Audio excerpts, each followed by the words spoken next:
ഒരു കൂട്ടുകാരി എന്നും വരുമല്ലോ, ഇന്ന് കണ്ടില്ലല്ലോ. ആണെന്ന് എന്നും ഇങ്ങനെ വന്നോളും. ഇവിടെ എനിക്കാണോ അവക്കാണോ സാധനം എനിക്ക് അറിയണം. ആ ചേച്ചിക്ക് ഇങ്ങനെ ചേച്ചിക്ക് ഒരു പാര്. ചേച്ചിയുടെ അമ്മയ്ക്കില്ലേ വീണു ചേച്ചിയെ കാത്തിരും ആ ചേച്ചിയെ ഇഷ്ടം. എന്തായാലും രണ്ടിലൊന്നും എനിക്കറിയണം. എടി നീ വീട്ടിലുണ്ടോ? ഞാനിവിടെ ഇല്ല. അമ്മയുണ്ടോ? ഇവിടെ ആരും 2 ആഴ്ചത്തേക്ക് കാണത്തില്ല. ഇനി 2 ആഴ്ചത്തേക്ക് അവിടെ ശല്യമില്ല. എനിക്കറിയാതെ നീ ഇവിടെ ഉണ്ടായിരിക്കുമെന്ന്. പറഞ്ഞു തരുന്നതിന് മുന്നേ എത്തിയല്ലേ. അന്റെ കാക്കയുടെ ജന്മാന്ന് തോന്നുന്നു.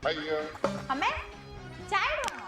പഞ്ചസാര നിർത്തി വാങ്ങിച്ചായിരുന്നോ? 1 കിലോ പഞ്ചസാര ഞാൻ കൊണ്ടുവന്നിട്ടുണ്ട്. മോളെങ്കിലും ഓർത്തിരുന്നല്ലോ. ദേണ്ടടുത്ത് നിൽക്കുന്നു. 1 കിലോ പഞ്ചാരക്ക് എത്ര രൂപ അടി? പഞ്ചസാരക്ക് 16. ഇന്ന് നീ ചായ കുടിക്കണ്ട, കൊച്ചിന് കൊടുക്കട്ടെ. മോള് കുടി.